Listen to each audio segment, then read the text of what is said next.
कभी देश के लिए आजादी की लड़ाई लड़ने वाले स्वतंत्रता संग्राम सेनानियों के जरिए कांग्रेस ने मध्य प्रदेश में सत्ता की चाबी हासिल करने की रणनीति तैयार की है और जल्द ही रणनीति को अमली जामा पहनाने का काम भी किया जाएगा।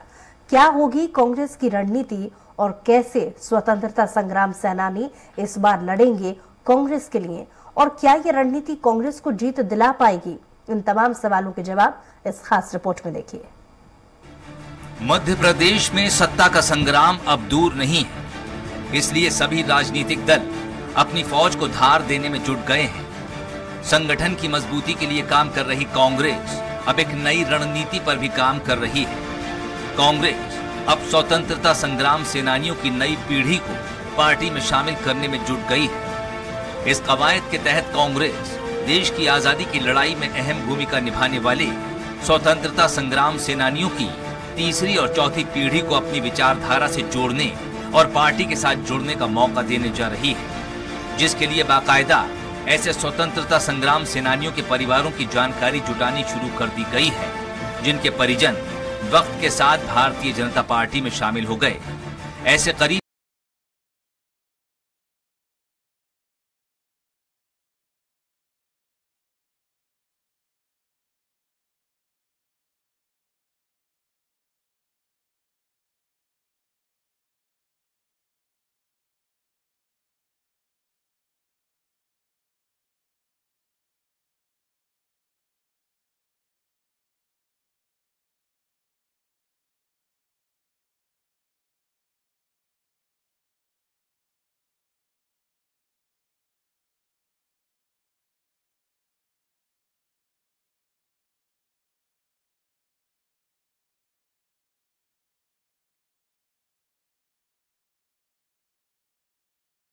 इतिहास को समाप्त करना चाहती है षड्यंत्र पूर्वक। उस इतिहास को हम बचाने का काम कर रहे हैं।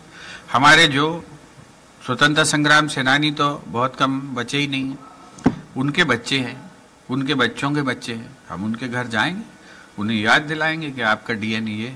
उनके दादाजी के इतिहास को संजोएंगे, उनके दादाजी के इतिहास की कोई एग्जिबिट्स हैं तो उन्हें संरक्षण देंगे और उनको हम याद दिलाएंगे ताकि उनका इतिहास उनके शहर में तो जिंदा रहे, उनका इतिहास उनके मोहल्ले में तो जिंदा रहे।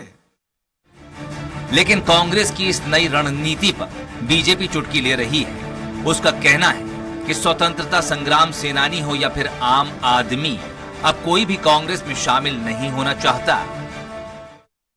इस देश के अंदर जो परिदृश्य आप देखते हैं उससे दिखाई देता है कि कांग्रेस के हाल क्या है। गुजरात के चुनाव में कांग्रेस के क्या हाल हुए, नॉर्थ ईस्ट में कांग्रेस के क्या हाल हुए। तो देश की हिस्ट्री और आज का वर्तमान परिदृश्य कहता है कि कांग्रेस आज अप्रासंगिक हो गई। कांग्रेस के नेता अपना अस्तित्व खो रहे हैं, केवल परिवारों तक सीमित बनकर के खड़े हैं। तो वो कौन की वापसी करना चाहते हैं और कहां जाना चाहते हैं? जब देश विरोधी ताकतों के साथ ये खड़े होते हैं तो स्वतंत्रता संग्राम सेनानी इनके साथ कहां से खड़े हो जाए? मध्य प्रदेश कांग्रेस भले ही स्वतंत्रता संग्राम सेनानियों के परिवारों को पार्टी में शामिल कराकर सत्ता की चाबी जुगाड़ने की तैयारी कर रही हो, लेकिन ये कवायद कांग्रेस के लिए कितनी फायदेमंद साबित होगी, ये आने वाला वक्त ही बताएगा। स्वराज एक्सप्रेस के लिए भोपाल से अतुल शर्मा की रिपोर्ट।